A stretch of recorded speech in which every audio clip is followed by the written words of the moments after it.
What's up, you guys? I'm Rachel DeMita, and welcome to the Courtside Club. Today, we have to talk about Caitlin Clark's #1 hater, Sheryl Swoopes.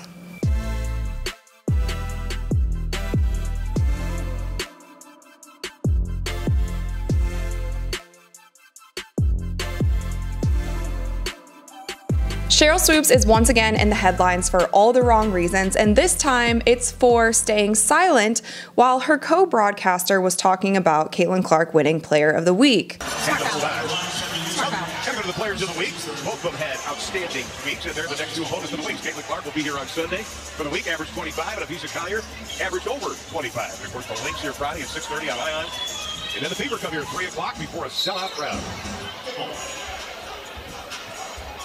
Tough stretch for Dallas. Coming into the second half of the season, they had the hardest remaining schedule. Enrique pulls it away. 4 rebounds for Enrique. Satu was the floor.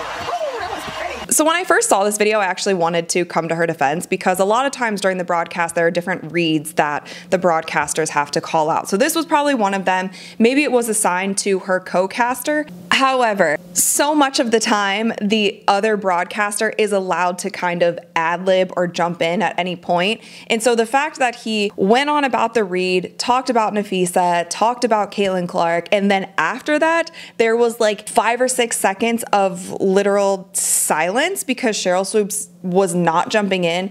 That was the point that I was like, okay, here's once again another example of Sheryl Swoopes hating Caitlin Clark so much that she literally can't even say her name. It's like Caitlin Clark is the Voldemort if Sheryl Swoopes was Harry Potter. Like, literally cannot say Caitlin Clark's name. It is so bizarre and so weird. And this is definitely not the first time that Sheryl Swoopes has thrown shade or omitted Caitlin from her broadcast or from her podcast. Just last week on her podcast, her and her co-host were talking about the Indiana Fever post the Olympic break.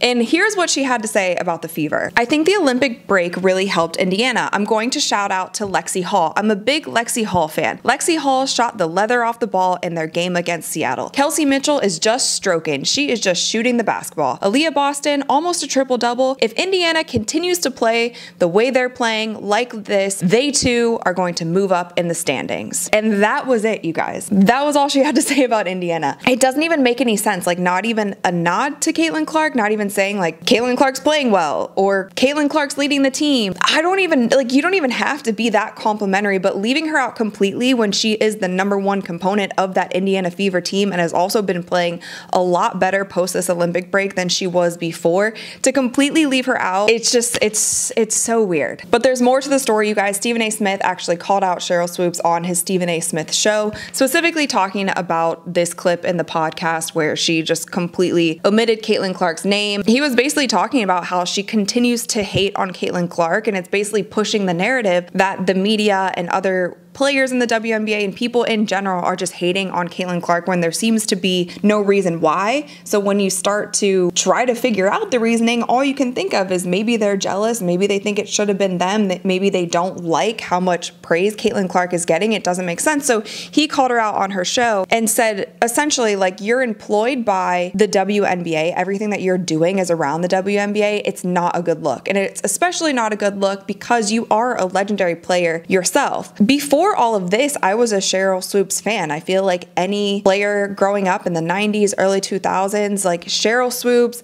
Lisa Leslie, those women were like the gold standard of basketball. So it's just so weird to me for her to just be hating. Like, there's no other way to describe it as she's just like clearly hating on Caitlin Clark. So Stephen A. Smith called her out and she clapped back on Twitter and she said, "You talk about whomever and whatever you want on your podcast, correct? So why can't I? Also, did you listen to the entire episode? Nope. I have a personal relationship with these players and they deserve recognition as well." Then she doubled down and she said, "Do you talk about them or others in the league and give them their props? I really hope y'all take all of this energy to the polls and vote."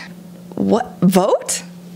On what? Like, it's just so, it's so weird to then, I don't know. It's just, Like, I'm speechless. If she wanted to kill the narrative that she's not hating on Caitlin Clark, she doesn't have any animosity towards her, she could literally just say that in a tweet. I have no animosity toward Caitlin Clark. I think she's been playing great. However, there are so many other players in the WNBA that I think deserve recognition. So while a lot of the media is focusing on Caitlin Clark, I would also like to elevate all of these other players. No shade to Caitlin.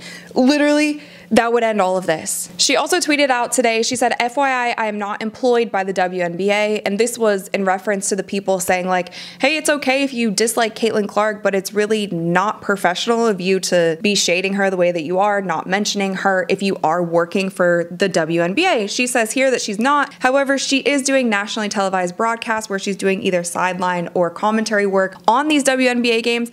And her podcast literally says a WNBA podcast with the WNBA logo, which to me insinuates that the WNBA is somehow involved in this podcast. Maybe I'm wrong. Maybe they literally have nothing to do with it, but she is a big voice in the WNBA. And so for her to be perpetuating and not shutting down the fact that she just clearly hates Caitlin Clark is, I don't know, I've said it a million times, weird. And Sheryl Swoopes seemingly disliking Caitlin Clark hasn't just happened in the past couple months. This actually dates way back to when Caitlin Clark beat the NCAA scoring record for both the men and the women. She went on Gilbert Arenas' podcast, and here are some of the things that she had to say about Caitlin. She said that Caitlin Clark is a 25-year-old beating up on young kids, which she is currently 22. She said that Caitlin Clark takes about 40 shots per game, but Caitlin Clark had 22.3 field goal attempts for just this past season at Iowa, and she had 19.7 for her entire career at Iowa, while actually Sheryl Swoopes averaged 24.9 shots per game in her 2 years at Texas Tech. The last thing that she had to say about her was that the all-time Division I scoring record that Clark broke isn't legitimate because she had a 5th year of eligibility due to COVID-19, but that's not true. Caitlin actually beat the record in less than 4 years at Iowa. She only played 4 years and then immediately went to the WNBA. So all of that is false. And then later on, when it was essentially brought up that she was spreading misinformation, she basically said like, sorry, I misspoke. But could you guys imagine if there were a mouthpiece in the NBA or for the NFL who was so prominent in the space, just like legitimately, think if it was like Victor Wembanyama coming up and he was like, oh, Wemby's only this good because he's 25 playing with 20-year-olds, he puts up whatever, like that was the narrative of Wemby coming into the NBA, and that's what you're doing. Like the fact that she didn't get more heat for saying this stuff with just the attitude that she did, to me is just like so alarming and confusing. I don't know why, if she doesn't hate Caitlin Clark, why she wouldn't just say it. I don't know what Caitlin Clark did to her besides be a great basketball player that has clearly changed the trajectory of the WNBA. We have seen no other player in WNBA history change the game the way that she has. Whether you think she's the greatest basketball player to come out of college or not, doesn't mean that you should throw shade and not include her in discussions. It just makes you look petty. It just makes you look jealous, and it just makes you look like a hater.